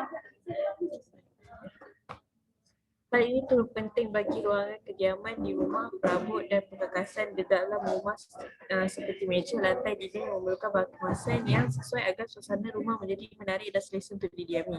Lantai bertindak sebagai sokongan bawah manas, lapisan sokongan yang membantu menghalang kelembapan dan juga mengambil ruang sebahagian besar rumah. Oleh itu, keperluan untuk memilih bahan kemasan lantai yang sesuai sangat penting. Jadi bagi kemasan lantai, Bahan hiasan lantai lamina jadi pilihan ramai disebabkan faktor kecantikan dan nilai estetikanya. Lantai berlamina merujuk kepada lantai yang ditutupi dengan papan berlamina. Lamina ini merupakan proses melekatkan suatu permukaan dengan permukaan yang lain.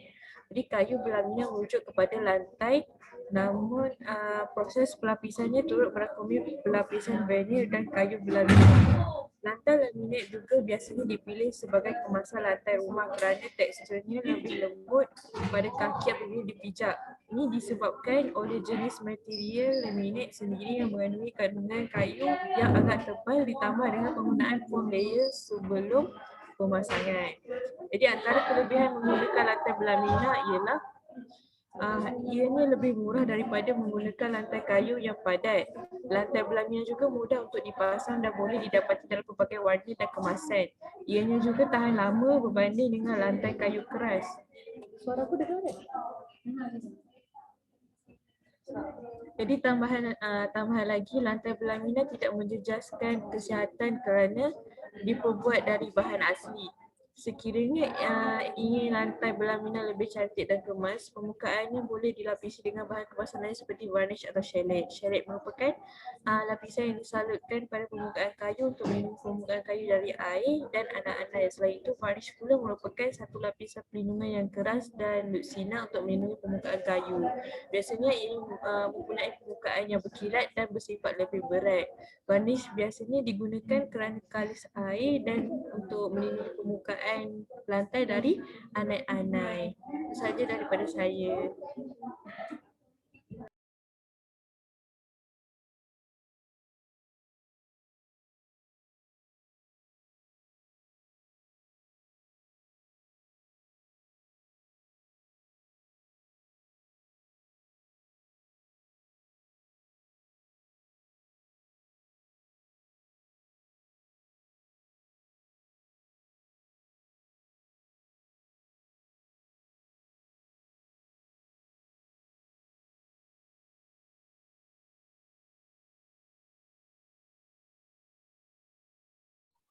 Soalan ketiga, terdapat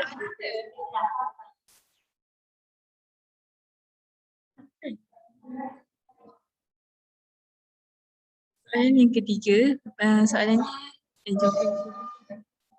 jawapannya yang pertama, tahan. Lantai kayu lamina merupakan kepingan kayu yang secara asasnya diperbuat dari campuran serbuk kayu yang telah dimampatkan bersama resin khas untuk menjadikan sebatian dan mampatan ini menjadi lebih kuat dan padu. Kepingan kayu ini juga kuat dan padu dan ianya dinilai dengan ketepatan dan resin yang digunakan serta lapisan lamina di permukaan atas kayu ini. Kualiti lapisan kayu lamina tahan kepada lembapan air dan cuaca serta tahan calar dan sebagainya. Lantai kayu lamina yang digunakan ini adalah tahan lasak dan telah menjalani beberapa ujian di luar negara termasuklah ujian dari Europe dan DIN daripada Jerman. Ujian ini perlu dilakukan bagi menguji ketahanan mengikut spesifikasi yang perlu dipatuhi. Lantai kayu lamina ini juga mendapat pengiktirafan dari SIRIM. Semakin kuat mampatan dan semakin baik resin yang digunakan akan menentukan kualiti lantai kayu lamina tersebut. Lapisan permukaan kayu ini amatlah penting kerana ia akan melindungi mampatan kayu di bawah permukaan bagi menjadikan ianya anti calar, anti kebakaran, anti anak-anai, anti air dan sebagainya. Lamina yang dilindungi dengan lapisan luaran yang kukuh dan disaluti dengan resin akan menjadikan ianya lebih kuat, tahan calar dan tahan lasak. Selain itu, ia juga tahan pudar dari sinaran matahari.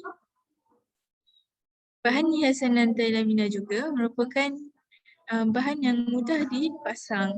Pemasangannya mudah kerana ianya tidak menggunakan alat khas. Lantai lamina adalah jenis pemasangan di lantai. Ia diperbuat dengan lantai kayu dan tiada paku yang digunakan. Papan lamina direka untuk dikunci antara papan lamina yang lain tanpa penggunaan gam dan seterusnya menjadikannya ia mudah dipasang. Lantai berlaminat ini juga dipasang di atas lantai sedia ada dan menjimatkan masa pemasangan. Proses pemasangan sangat mudah yang membolehkan ramai pemilik rumah memasangnya sendiri. Lantai kayu berlaminat juga boleh dibuka kembali jika pemilik kediaman ingin berpindah ke rumah baru. Lantai berlamina yang telah dipasang mudah untuk dibersihkan dan mudah diselenggara. Bahan ini menyesuaikan diri dengan perubahan di dalam bilik. Suhu angin melakukannya sendiri di rumah. Kerana tidak ada pengetahuan asas yang diperlukan, perlu memotong bahan dengan betul. Kos untuk mendapatkan lantai ini juga turut berpatutan dengan kualiti yang diterima. Menggunakannya di tempat yang berbeza seperti di ruang bawah tanah. Seterusnya ialah mudah dibersihkan. Hal ini kerana ianya hanya mop yang dilembabkan sahaja cukup bagi menjadikan permukaan lantai ini menjadi cantik dan berkilau. Jadi lantai berlamina ni tidak perlu menggunakan sabun atau bahan kimia lain bagi proses penjagaan lantai kayu ini. Tidak seperti kayu keras, kekotoran yang terdapat pada lantai berlamina sangat mudah dibersihkan kerana ianya tidak memerlukan sebarang bahan pencuci yang tertentu.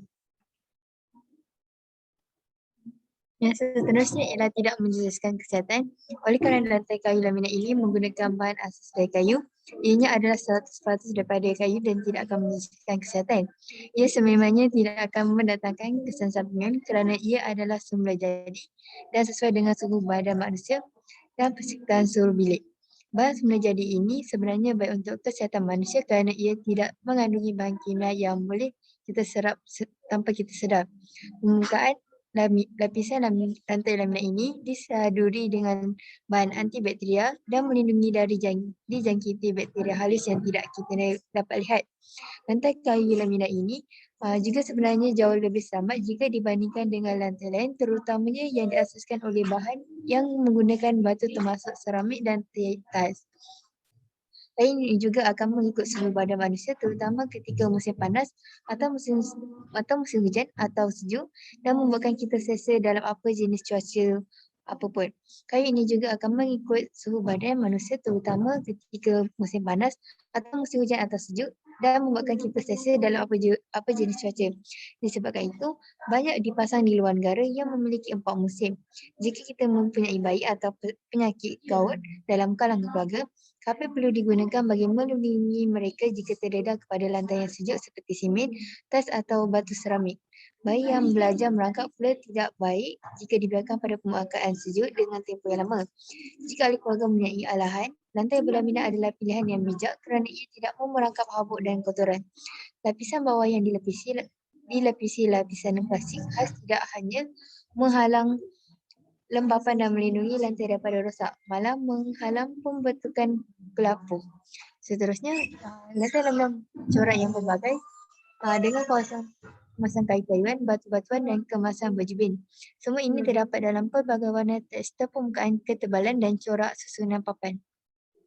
Seterusnya adalah penerangan mengenai shellac. Shellac digunakan sebagai kemasan pada permukaan kayu supaya kecantikan urat kayu jelas kelihatan. Seterusnya menimbulkan kecantikan urat kayu dan menyerahkan lagi urat kayu. Shellac menjadikan permukaan kayu licin, senang dibersihkan dan tahan lebih lama dan seterusnya digunakan pada perabu kayu, tidak kalis air dan haba. Kelebihan menggunakan shellac ialah akan menjadikan rupa permukaan lebih cantik, mempunyai pilihan warna yang pelbagai, tidak memerlukan kemahiran yang tinggi untuk pemasangan dan seterusnya lebih senang dipasang berbanding berbanis, ada lapisan perlindungan yang kuat, senang cari di mana-mana kedai walau apapun, lapisan lekar dapat melindungi permukaan bahan daripada lembapan. Seterusnya adalah penerangan mengenai varnis. Varnis merupakan satu lapisan perlindungan yang keras dan lutsina untuk melindungi permukaan kayu. Varnis merupakan kalis air dan haba serta hasilkan kemasan yang berkilat. Biasanya ia mempunyai permukaan yang berkilat dan bersifat lebih berat. Kelebihan menggunakan varnis ialah tidak memerlukan kemahiran yang tinggi untuk menggunakannya, senang untuk disapu, tahan lama, mempunyai perlindungan yang kuat serta senang dicari di mana-mana kedai. Seterusnya ialah lekar. Lekar untuk kerja menyambung dicairkan dengan pelarut tina supaya menjadi lekar jernih. Lekar jernih lebih cair dan boleh disemburkan dengan mudah serta cepat kering. Kalis air dan kalis haba dan seterusnya cepat kering. Lekar yang biasa digunakan terdiri daripada jenis resin. Kemasan lutsina yang cepat kering selepas disapu. Lekar juga dilarut dengan tina, boleh disapu atau disemburkan. Lekar yang disembur pada permukaan bahan lebih cantik dan berkilat berbanding dengan lekar yang disapu dengan berus. Itu saja daripada saya. Sekian, terima kasih.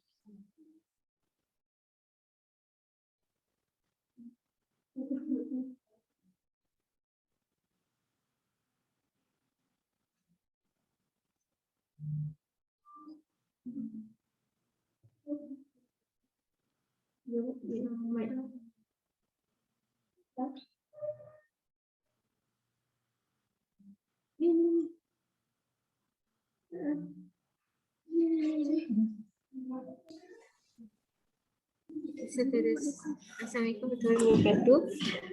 Bahan kemasan berlamina merupakan lapisan sokongan yang membantu menghalang kelembapan yang terdiri daripada getian mampat yang dicampur dengan resin serta mampu menahan daripada calar. Corak ini bergantung pada jenis bahan yang kita mahu, imej kayu, mama dan sebagainya. Bahagian kayu berlamina adalah kayu berpatutan, buat struktur dan saingan sebenar. Kerana pada inti, ia adalah kayu yang sebenar. Sebilangan besar perabot kayu yang dibeli secara komersial adalah campuran kayu pejar dan laminasi kayu beli. Lantai jenis berlamina sesuai digunakan pada ruang kediaman kerana tidak menyita ketahanan ruang. Kos penggunaan yang ambil kira masa dan tenaga, tidak menjejaskan kesihatan kerana ia membawa shellac, varnish dan letak sapu bagi mencantikkan lantai berlamina. Itu saya daripada saya. So, bila stop share.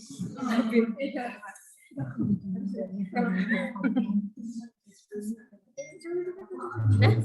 Habisnya sikit je.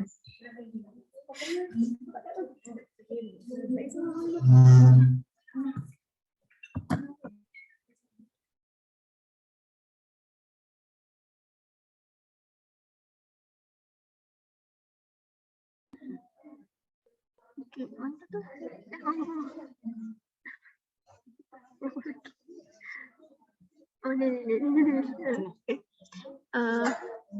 Okey, lantai lamina merupakan papan serat yang dipadatkan dan seterusnya ditampal dengan kertas yang dihasilkan semula bentuk tekstur. Ciri-cirinya adalah yang pertama mudah dicari, yang kedua dia mengalami corak, yang ketiga dia struktur berlapis iaitu lapisan bawah untuk melindungi struktur terhadap kelembapan dan kelengkungan yang terdiri daripada lamina, kertas tebal dan dicampur dengan resin ataupun parafin. Lapisan kedua ialah filem ataupun kertas bersalut dengan kertas yang bersalut dengan corak permukaan.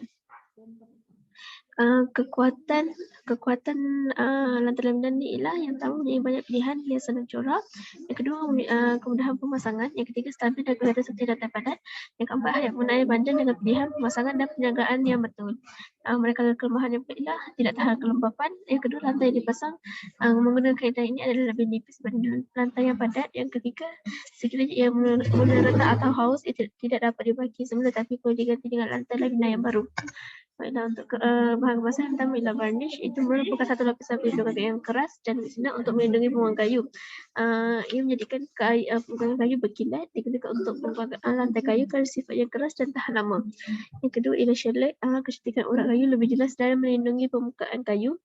Bersifat semula jadi, mudah digunakan dan dilarutkan. Yang ketiga biasanya dicampur dengan pigmen warna untuk dapat warna yang menarik.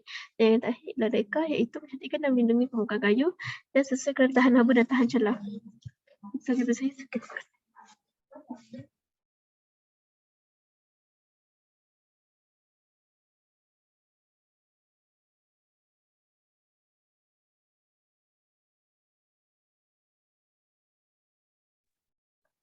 Okay. Yang seterusnya saya akan teruskan dengan soalan yang ketiga, iaitu lantai kayu. Lantai kayu lamina datang dalam bentuk panjang. Lapisan bawah lantai lamina merupakan lapisan sokongan bangunan yang dapat menghalang kelembapan. Lapisan atas lantai lamina pula terdiri daripada gantian kayu mampat yang dicampur dengan resin untuk membuatkan kayu lebih tahan dan kukuh. Lapisan yang seterusnya pula adalah sebagai pemberi corak kepada kepingan lantai lamina. Corak lantai adalah bergantung kepada jenis bahan yang dikehendaki seperti imej kayu, marmar, batu atau apa sahaja yang disukai. Pada masa kini, teknologi percetangan canggih digunakan untuk membuatkan corak pada lantai lamina amat sama dengan kayu tulen, malah lebih cantik. Lantai lamina juga mempunyai pelindung lot sinar, iaitu lapisan yang paling atas bagi mengelakkan kesan calar, rosak ataupun lusuh. Lantai lamina amat sesuai digunakan untuk kediaman. Ini kerana pemilik mempunyai pilihan yang luas untuk memilih corak lantai yang diinginkan. Selain itu, lantai lamina yang mempunyai lapisan pelindung dan lapisan tahan kelembapan sesuai dipasang di tempat bilik seperti bilik air, bilik tidur, dapur dan bilik lobi. Seterusnya, lantai lamina juga mudah untuk diselenggara serta kos pemasangan juga lebih rendah berbanding bahan tradisional seperti kayu keras.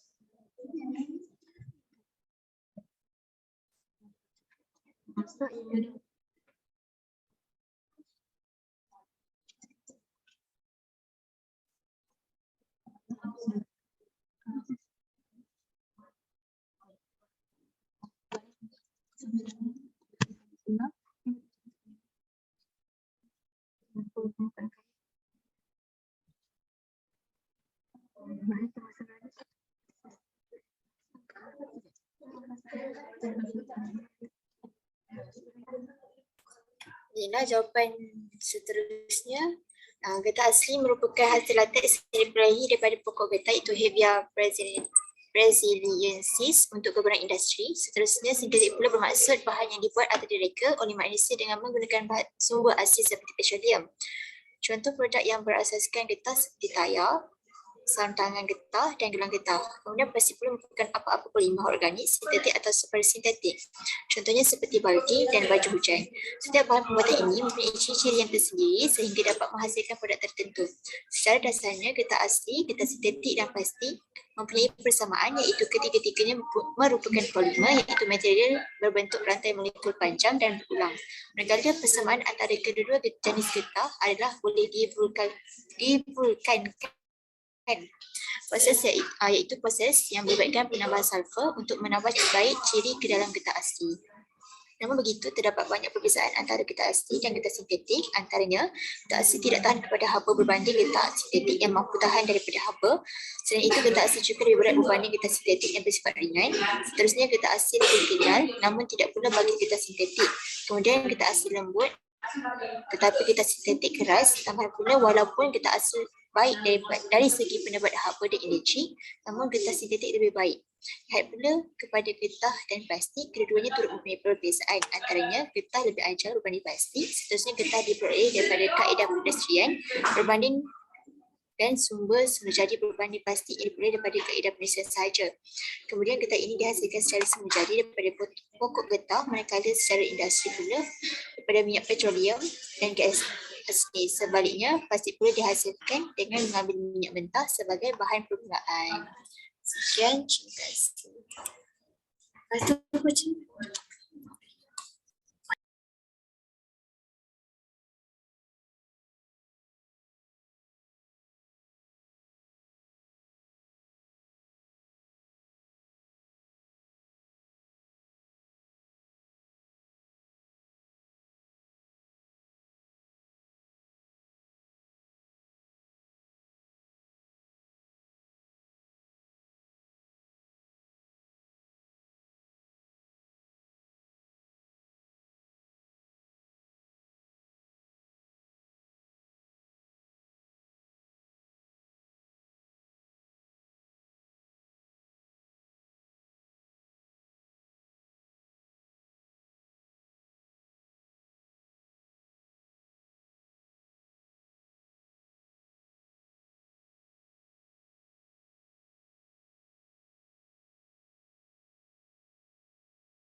baiklah, seterusnya untuk jawapan soalan 2 bagi saya, umumnya mengetahui sifat-sifat mekanikal bahan adalah amat penting dalam memilih bahan untuk pembuatan. Hal ini kerana kesalahan dan kesilapan dalam memilih bahan akan menyebabkan produk yang dihasilkan tidak dapat berfungsi dengan berkesan. Getah dan plastik merupakan antara jenis bahan pembuatan. Getah merupakan sejenis bahan yang mempunyai keupayaan untuk berubah bentuk yang diperbuat daripada loji getah atau disintesis menggunakan minyak petroleum. Sifat elastiknya membolehkan ianya berubah panjang dari bentuk asalnya tanpa putus. Selain itu, plastik pula merupakan bahan polimer sintetik yang terbentuk daripada kondensasi organik atau penambahan polimer yang boleh juga terdiri daripada bahan lain untuk meningkatkan ketahanan atau ekonomi. Sifatnya yang dibentuk oleh penggunaan haba dan tekanan. Sehubungan dengan itu, terdapat 2 jenis getah, iaitu getah asli dan getah sintetik. Getah asli merupakan bahan semula jadi yang terdiri daripada polimer isoprena, air serta beberapa sebatian lain. Getah asli ini diperoleh daripada susu getah, iaitu daripada kulit pokok getah. Berbeza pula dengan getah sintetik yang merupakan bahan yang dibuat daripada bahan kimia atau bahan tiruan bagi menghasilkan getah sintetik ini atau dengan nama lainnya iaitu getah buatan. Hal ini dikatakan demikian kerana getah sintetik dihasilkan daripada minyak petroleum atau gas asli. Maka sudah jelas bahawa terdapat beberapa perbandingan di antara getah asli dengan getah sintetik. Persamaan getah asli dan getah sintetik ialah kedua-duanya merupakan polimer dan boleh divulkanikan untuk menjadikannya lebih kuat. Walaupun begitu, terdapat juga beberapa perbezaan di antara kedua-duanya, iaitu ketahanan haba getah sintetik lebih kuat berbanding ketahanan haba getah asli. Selain itu, kekenyalan getah sintetik adalah kurang kenyal berbanding kekenyalan getah asli yang lebih kenyal. Bukan itu sahaja, getah sintetik juga adalah lebih keras berbanding dengan getah asli. Di samping itu, kita juga dapat melihat beberapa perbandingan di antara getah dan plastik kedua-dua. Di antara getah dan plastik. Kedua-dua plastik dan getah adalah polimer. Sesetengah polimer adalah sintetik, manakala polimer lain adalah sebatian secara semula jadi. Justeru, plastik adalah polimer sintetik, manakala getah pula sebagai polimer semula jadi. Selain daripada itu, plastik diperoleh daripada kaedah perindustrian, manakala getah pula didapati daripada dua sumber, iaitu kaedah perindustrian dan sumber semula jadi. Tambahan pula, plastik dihasilkan dengan mengambil minyak mentah sebagai bahan permulaan, manakala getah secara semula jadi dihasilkan daripada pokok-pokok getah atau boleh dihasilkan secara industri dari minyak, petroleum dan gas asli. Oleh itu, getah dan plastik digunakan dalam pembuatan pelbagai produk yang kita gunakan dalam kehidupan harian. Sekian itu sahaja daripada saya.